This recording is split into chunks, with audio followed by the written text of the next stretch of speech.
Después de la disolución de El Puente en 1913, Kirchner empieza a pintar casi exclusivamente escenas de las calles de Berlín y en 1931 escribe: La luz moderna en las ciudades, el movimiento en la calle, esos son mis estímulos. Una nueva belleza cubre la tierra. La observación del movimiento excita mi pulsión vital, fuente de creación. Sus inquietantes mujeres encerradas en abrigos largos, estiradas y geometrizadas por contacto con el cubismo y el futurismo, se paran delante de los escaparates o se mueven por calles de perspectivas aceleradas, en un mundo tenso a punto de estallar. Esas mujeres, situadas en el centro de la plaza y tan grandes como los edificios, son las protagonistas, mientras los hombres, pequeños, las miran o se dirigen tímidamente hacia ellas.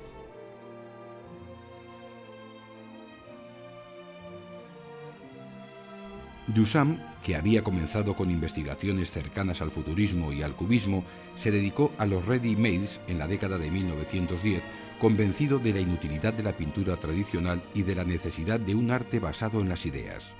Duchamp y el Dada llevan a cabo la subversión radical de todas las ideas establecidas sobre el arte.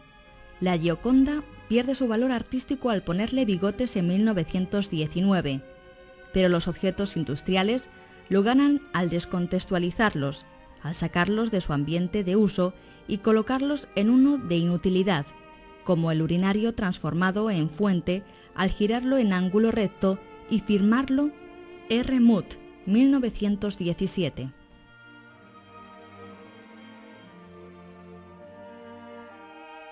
Desde 1919, el Lisinski empezó a denominar Proun a cada una de sus composiciones abstractas.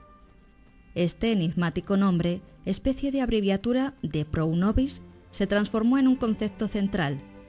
Lisinski lo convirtió en el objeto eminente de sus teorías, por lo que dirá: El Proun tiene la fuerza de crear objetivos. En esto consiste la libertad del artista frente a la ciencia. Lisinski cultivará una abstracción neta sobre la base de un dibujo geométrico que juega con una naturaleza abierta en todas direcciones, polidimensional y sin perspectiva. Rompiendo con el espacio escenográfico cerrado y por medio de arritmias y asimetrías, crea con el Proun una segunda naturaleza para el hombre, un cosmos ignoto, un nuevo espacio en la Tierra. Tenía como finalidad la transformación del espacio vivencial en su conjunto. El espacio plástico del Proun era un medio de redención colectiva, una propuesta de perfectibilidad para la comunidad humana que implicaba la abolición de las formas de creación artística hasta entonces conocidas.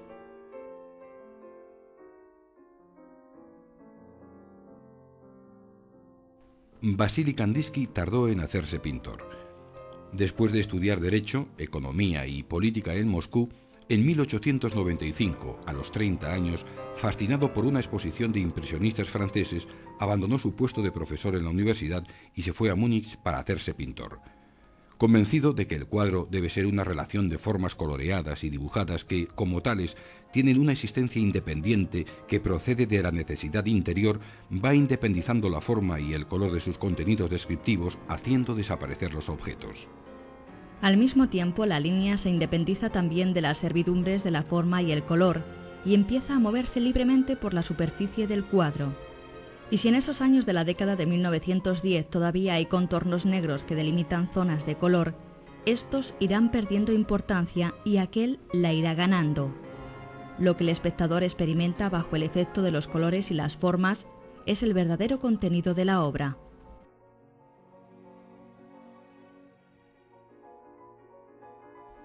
Es la culminación de la imagen del gran masturbador que había tenido un gran impacto en el espectador. El reloj no sirve, no es materia, no funciona, de manera que aparece la estructura blanda simbolizando la idea pasional, vivencial y no racional, sobre la cabeza del gran masturbador como una masa viscosa, con un ojo, una pestaña y una gran nariz.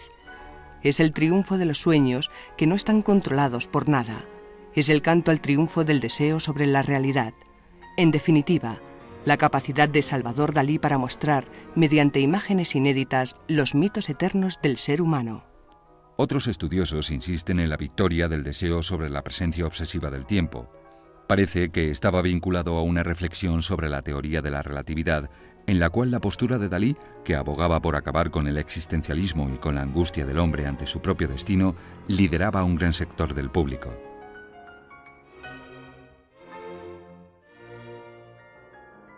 A veces se considera el Guernica la contribución de Picasso al pabellón de la República Española en la Exposición de París de 1937 como un hito final en sus relaciones con el surrealismo, aunque una obra como esta se resiste a cualquier adscripción. Pintada por encargo del gobierno español, Picasso hace un cuadro monocromo de impacto directo como alegato contra la agresión fascista en España y contra la guerra en un sentido más amplio. Pinta unos nuevos desastres de la guerra donde la violencia y el horror son protagonistas y lo hace con medios muy depurados, pocos elementos, pocos colores, ningún relieve y una carga expresiva muy fuerte. Picasso pinta el único cuadro histórico de nuestro siglo, un cuadro en el que los elementos vivos han desaparecido. Un friso monocromo donde la muerte es el único protagonista, en un lenguaje propio que hace estallar el cubismo, como las señoritas de Aviñón hicieron estallar el lenguaje tradicional.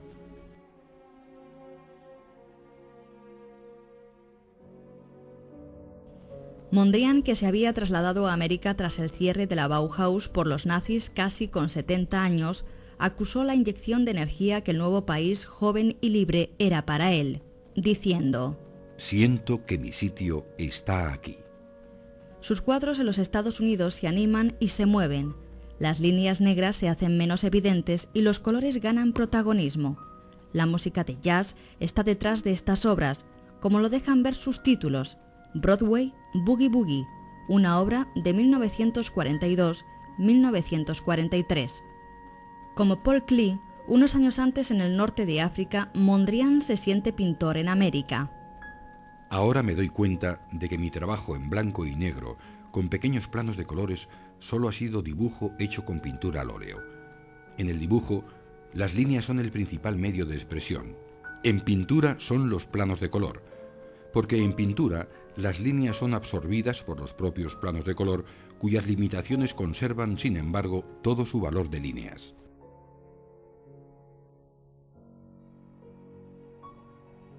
En 1946, tras unos tanteos con texturas muy empastadas, Pollock crea lo que se considera su estilo clásico, que mantiene, con pocas diferencias, entre finales de 1946 y 1950.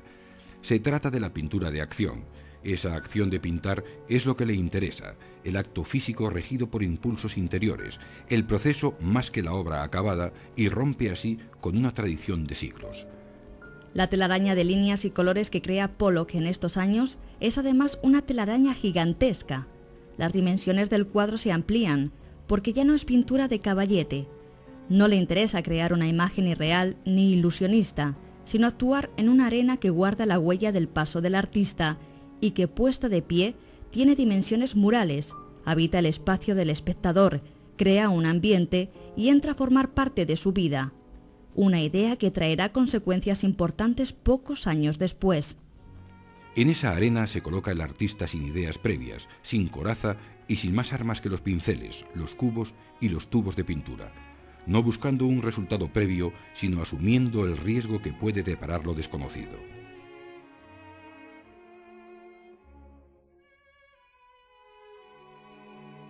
Yves Klein fue uno de los fundadores del nuevo realismo. El cuadro, en sentido tradicional, se acaba en Klein con los monocromos, y una de sus obras de 1960 se llama precisamente Aquí yace el espacio. Después recurre a nuevos procedimientos artísticos: el fuego, el aire, la lluvia, la ciudad, la arquitectura. En las pinturas de fuego ya no se representa el fuego, es él mismo el que quema y deja su huella en el cuadro, como la lluvia y las hierbas en las cosmogonías o los cuerpos de mujer en las antropometrías. En marzo de 1960, Klein, que también era músico de jazz, presenta en público la Sinfonía Monótona.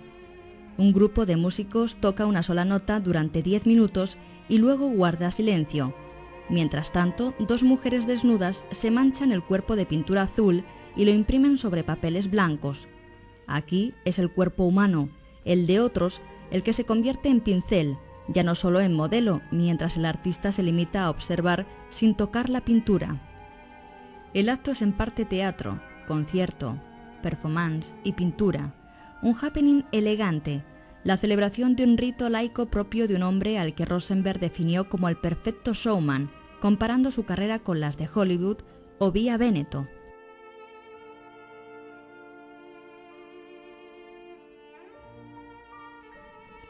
El primero de los pintores informalistas o matéricos españoles que fue conocido y premiado fuera es Antoni Tàpies, un catalán que ocupa un lugar muy destacado en el arte internacional de la segunda mitad del siglo XX y que en 1993, ampliamente superado el movimiento informalista, recibió el premio de la Bienal de Venecia. Desde fechas muy tempranas, Tàpies da indicios del camino que seguirá su pintura. Materiales inusuales, arroz, cuerdas, tierra, polvo, un interés por la materia, la textura, la pasta pictórica, la superficie del cuadro como membrana en la que actuar, rasgar, hacer incisiones, raspar, manchar, horadar, y no como fondo ilusionista sobre el que representar. Ese interés le acerca a los matéricos franceses como Fautrier, con el que tiene relación también en sus cuadros de cuerpos. Ambos comparten la idea de cuerpo como piel maltratada y erosionada.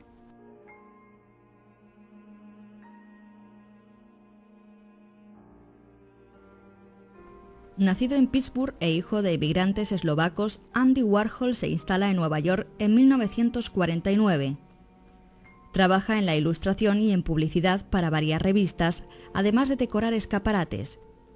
Empieza a pintar en 1960 y en 1962 hace las primeras serigrafías en tela con botes de sopa Campbell's y catástrofes para pasar enseguida a los mitos, Elvis y Marilyn.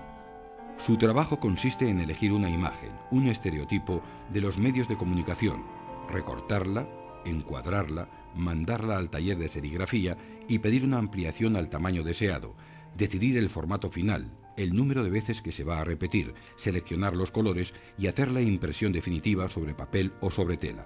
Warhol trabaja sobre una imagen ya dada que amplía y repite con pocas variaciones en un proceso que arranca de Duchamp.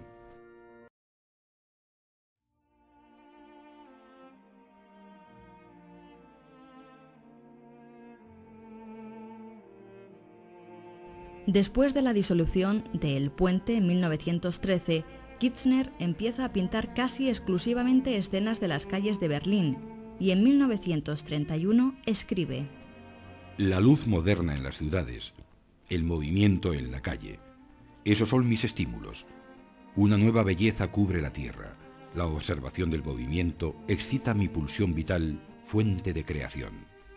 Sus inquietantes mujeres encerradas en abrigos largos, estiradas y geometrizadas por contacto con el cubismo y el futurismo, se paran delante de los escaparates o se mueven por calles de perspectivas aceleradas, en un mundo tenso a punto de estallar.